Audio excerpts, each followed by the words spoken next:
$638.73 бар. Потихоньку өсіп келе жатырмыз. Көріп тұрғандарыңдай пока что шүкір без минусов.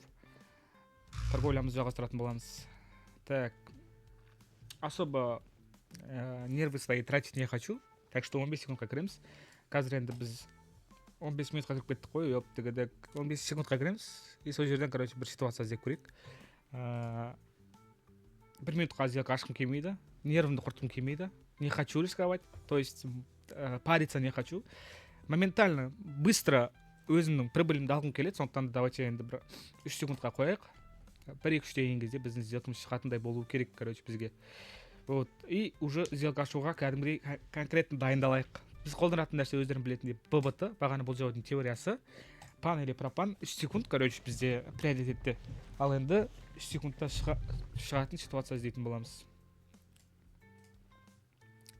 Так, бізде егерде плюске шығатын болсақ, $1034 прибыль болады. И осы $1034 қайттан қоятын болсақ, тағы да бізде нормальный прибыль болып, и дальше уже в целом, как обычно, без рисков, ну, без особых рисков, да, без full рисков торговля істейтін боламыз, как положено. Вот. Ал енді ситуация іздейтін боламыз. Жүрегім сәл дүрсілдеп тұр. Ну, ничего страшного. Так, давайте қарайық, асықпай көрейік. Бізде 15 секунд таймфрейм, нарықтағы бізде ликвидностьтардың барлығын шешіп жатырмыз. Так, на разворот сделка ашып көрсек болады. Но пока рановато. Хорошо, біздегі астың жақтағы ликвидность шешілсін. Қара. И сразу сделкаңды ашып жіберем, қара. 1, 2, 3. И все. Бізде не болды? Біз просто бағаның ликвидностьтен реакция алғанын пайдалану арқылы сделкамызды аштық. И бізде в целом нарықтағы ликвидностьтан бізде, конечно же, баға жоғары қарай реакция берді. Ол бізде өте қысқа уақыттың аралығында ішінде болғаннан кейін сендерге разницасы білінбеді. Но в целом көргендерінде просто ликвидность шешкеннен кейін бізде реакция алдық. И ары қарай уже баға дальше құлауды шешті. Неге? Потому что баға үшін значимые целдер, яғни маңыздырақ целдер астың жақтарда болды. Но самое главное, біз 3 секундтың ішінде 1-2-3 деген кезде өзіміздің прибылімізді алып үлгердік, короче. Вот. Бұл жердегі енді бізде көмектескен теория ол обычная ликвидность. И, соответственно, көріп тұрғандарында бізде $495 таза пайда таптық. И $1034 бізде общая прибыль болды. И в целом енді бізде келесі сделкамыз $1034 ашылуы керек. Енді оны кейінге қалдыратын боламыз. Үйтіп, короче, $100 почти $1000 дейін, $1134 дейін жеттік. Өте керемет результат. Осыны мен қаладым, потому что 1 минутта ұзақ отырғым келмеді. Кәдімгідей. Білмеймін, енді жүрегім қаламады 1 минутта отыруды. Білесіңдер, мен қысқа уақытта негізі жұмыс жасауды жасай аламын. Енді бір жағынан енді маған қысқа уақыт тартымдырақ жем 1 минуттық уақыттан қарағанда, потому что быстро и четко, да, в целом. Вот. Әшейін момент қой, короче, сәт, да. Вот, ликвидностьті көрдім, сделкамды аштым, прибылімді алдым, и все, короче. Артық лишнее движение болған жоқ та, короче. Так, енді, в целом, пока что план менде $2,000 дейін тағы да. Ну, осымен тағы да, короче, бір разгон істеп, примерно бір $2,000 жеткеннен кейін уже, как положено, рискті азайтамыз. Бір $200 ма қойып, сол бойынша торговля істейтін боламыз. Яғни бір сделканы $200 ашамыз, дагон сделка $400 болады, и солай, короче, постепенно көтеретін боламыз. Просто мен рисковать еттім тогда, когда мне надо было. Когда менде возможность аз болған кезде. Мен уже плюс-минус $1000 деген жақсы сома ары қарай алып кету үшін, көтеріп кету үшін. Бірақ енді оның өзі аздау, да, сәл. Сондықтан да вот солай. Бұрын көрмеген нәрселерімді көрдіңдер, бұрын үйренбеген нәрселерімді үйрендіңдер деп ойлаймын қазіргі видеодан бізде. Так, видеоның жүріп жатқанына қанша болды? 4 минут болған екен, сәл уақытты созайын. Бір-екі пайдалы кеңестерімді сіздерге бөлісіп жіберейін. Раз бізде тез бітіріп қойдық. Тез бітіруден Құдай сақтасын, бірақ жалпы торговляны тез аяқтадық. Жалпы не айтқым келеді сендерге? В целом, бүгін бізде пайдалы видео салдым командаға. И ол пайдалы ақпаратты сендерге де кішкене бөлісіп кетейін. Негізі, егерде минус болып жүрсеңдер, минустан шығудың, минус болу вероятностьтарыңды азайтудың бірден бір шешімі, сендерге қазір дайын шаблон беретін боламын. Не істеу керек? Кәдімгідей бұл эксперттен, яғни мастерден, профессионалдан сендерге кәдімгідей профессионалды кеңес болып есептелетін болады. Егерде мен айтқанымды жасап, жүр деген нәрсемен жүріп, миларыңды кішкене бастарыңды қосатын болсаңдар, в целом сол проблемаларыңды шешуге тырысуға болады. И уверяю, минус ол ешқандай катастрофа емес. Ақыр заман емес сендер үшін да, сендер үшін конец емес. Ол только начало болу керек. И ол бір мойтындай нәрсе емес. Мысалға, қандай причиналар сені минусқа жіберуі мүмкін? Банально, да? Вот. Минустың өзінің екі түрі болады. Осознанный минус, неосознанный минус.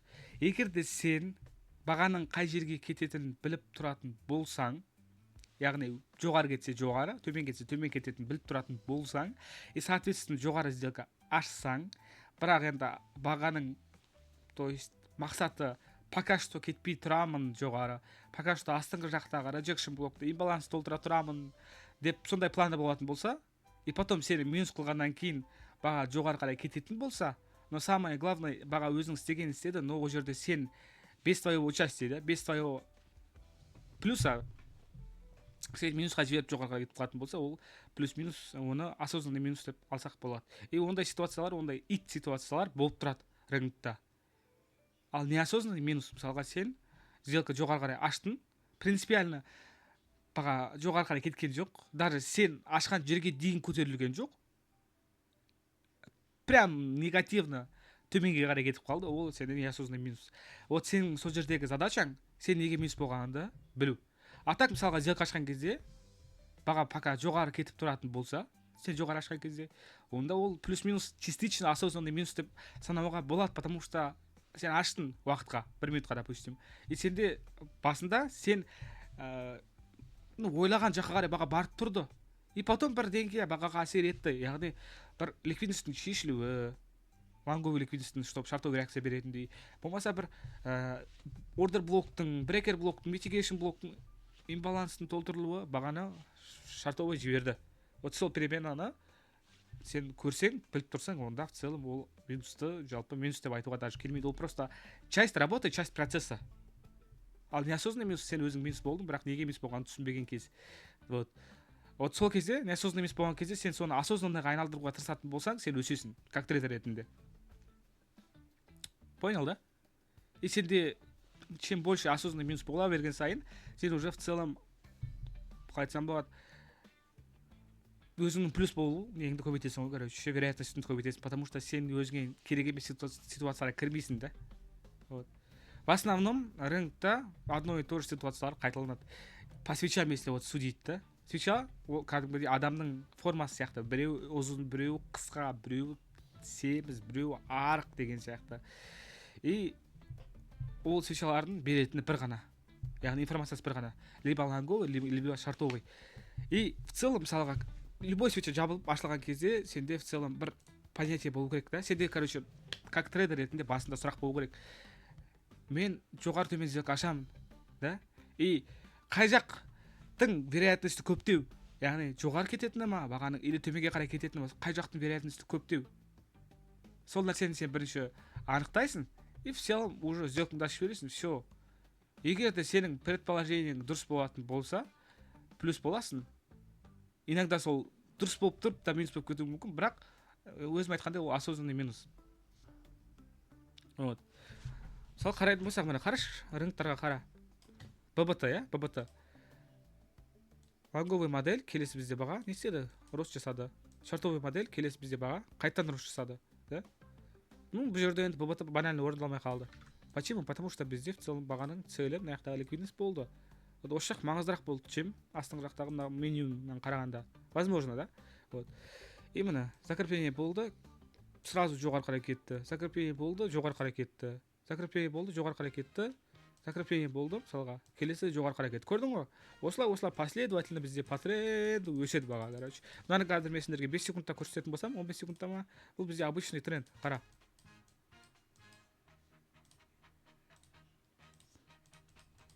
Міне обычный тренд көрдің ғой?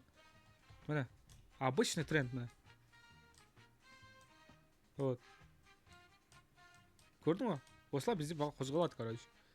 Сен шишаның өзіне қарап білесің, да, типа, қайда баратын ше. И қара, сенде свеча шыққан кезде, жалпы, екі направление бар. Баға өседі, түседі. Соны қай жаққа қарай кететінін анықтауға тырысатын болсаң, и соған уверен болып тұрсаң, сделкаңды аш, и табысыңды ал, и все, шығып кет. Болды. Понимаешь? И это не сложно. Да, конечно, иногда спорный ситуациялар болып тұрады, ни туда ни сюда, 50-50. Ондай кезде кірмей ақ қой. Вот біліп тұрып суға сиетін өзің, сонда ит кезде, ит ситуацияларда түсіп қалатын өзің в целом, енді біреуді кінәлаудың ол жерде қажеті жоқ қой. Да, иногда түсіп қаласың, иә, нормальный ситуация болып кетеді, ит болып кетеді ситуация, әрең ит болып кетеді. Ну, сен передохни, басқа моментті күт, и потом уже сделкаңды ашасың. Понял? И все. Не усложняй жизнь. Вот. Жалпы айтқым келгені осы. 10 минут болған екен видео жасап жатқанымызға. Бүгінгі видео өзінің аяғына жетті, пайдалы ақпарат бере алдым деген ойдамын. Разгон депозитіміз успешно болды. Бүгіндікке $495 таза пайда таптық. Да? Ол бізде 240 мың теңге примерно. Или 230 мың теңге ма? Вот. 200 мың үстінде ол, короче. Сау болыңдар.